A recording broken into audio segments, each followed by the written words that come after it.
Good morning, traders. It's Peter Thompson, Senior Mentor of 1 Billion Signal, sponsored by Merit Forex. We're in the middle of the week, and I would definitely say we are having very volatile and interesting week. I'm going to start today's video with the major news. US institutional investors are rebalancing their allocations due to the end of the quota that we're getting there, and that's why we see strong push of the US indices. If you go and take a look, S&P 500, if you're gonna take a look at the Dow Jones, Nasdaq, you're gonna see big sharp decline yesterday.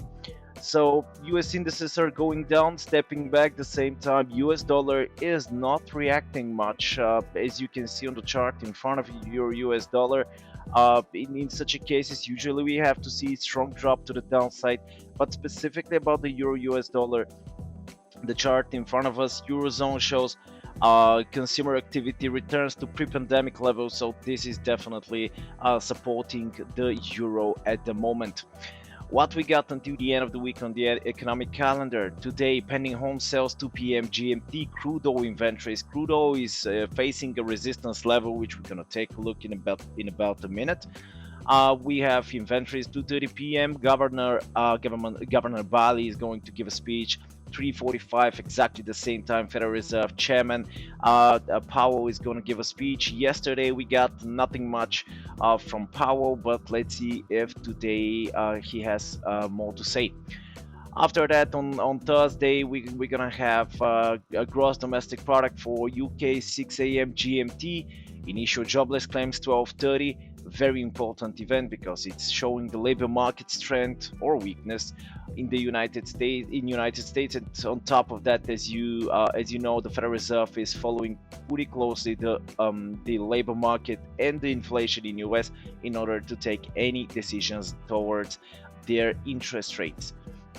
And we're gonna finish the week. We're gonna end on Friday with CPI, Consumer Price Index, inflation report for the Eurozone. Also very, very important event, 9 a.m. GMT, and ISM manufacturing PMI 2 p.m. for US. So let's take a look what we get on the charts in front of us. Euro US dollar, as we quickly discussed in the beginning of the video, euro is supported by the good consumer activity. But this definitely, if we see the indices going up, definitely can skyrocket the euro. So let's take a look what's gonna happen today. But the euro is still holding the support level. GBP on the other side made a significant drop right now.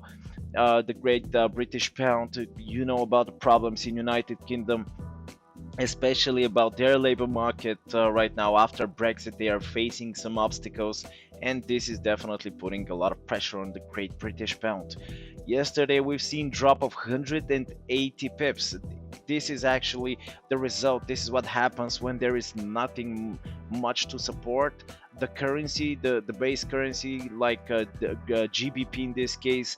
And this is, by the way, the US dollar, US dollar is pushing the GBP going down, not completely the weakness of the great British pound. So we can see quick recovery today, and definitely false breakout. Very crucial how the market is going to close today, how the great British pound is going to close again against the US dollar. So I am pretty curious to see what's gonna happen. Australian US dollar on the other side, still keeping the low, 0.7250. Very, like, I would say, hectic the last couple of days, just going up and down on daily basis. This week, and the Australian is trying to find direction. We do not have any support level around 0.7230, so that's why be very careful by taking buy trades on the Australian. For now, I'm remaining bullish on the Australian US dollar, because simply if you zoom out a bit, you will see in what kind of big uptrend the Australian dollar is going. Again, of course, this is because of the weakness of the US dollar, which most probably will continue until 2022, middle of the next year. New Zealand on the other side is right on the support level, 0.6950. Bounce back from here is pretty possible. Remaining bullish on the New Zealand, even though if you take a look at the general picture here, you're gonna see there is no pretty clear direction on the New Zealand, so be very careful with the New Zealand dollar. But on the other side, the support of 0.6940 is pretty strong, so we can see epic reversal. USD Canadian going directly to crude because this is super interesting. Right now, crude oil's almost reached $77 per barrel hour, round number, and very, very clear resistance level. Quick bounce from this level, $2.5. It's $2.7 per barrel from the top to the bottom to the current price, 73.95. Strong push to the downside, pretty possible. Crude oil inventories today, very crucial report for the crude, and it's a matter of time to see what's gonna happen. But as we see, it's breaking out, it's trying to break out the support level 74.22. If it stays below that level, there is a lot of room to go down. So let's get back to USD Canadian. What we got, USD CAD still struggling to break even further low. Bounce back from the resistance 1.2836. Many of you caught this drop 200 pips. Just for a quick calculation with one standard lot, guys, we talked about very nice profit, $2,000 for less than couple of days. I'm going to follow the same direction of the US dollar. Powell speech today, quickly to remind you, very important event specifically about the Federal Reserve, specifically about their plans to see what they are planning to do, but this can put a lot of pressure on the US. USD Swiss just delaying a bit, but still holding the resistance 0.9296, 0.93 round number, very close to the current price.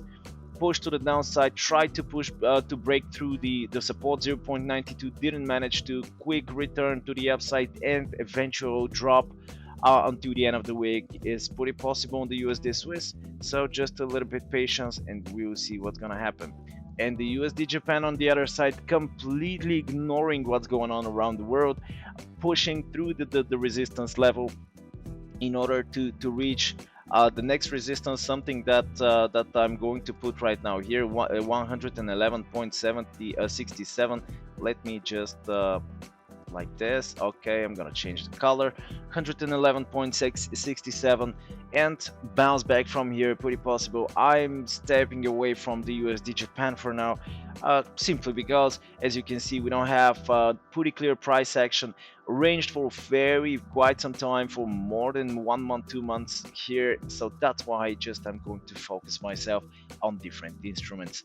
So thank you very much for watching, guys. Really hope you enjoyed these videos. Of course, subscribe to our YouTube channel in order to keep yourself updated with the new videos. Don't forget to share and like us on the social medias. This is how you support our YouTube channel. Appreciate it in advance and expect my new video on Monday. Have a very profitable week. Bye bye.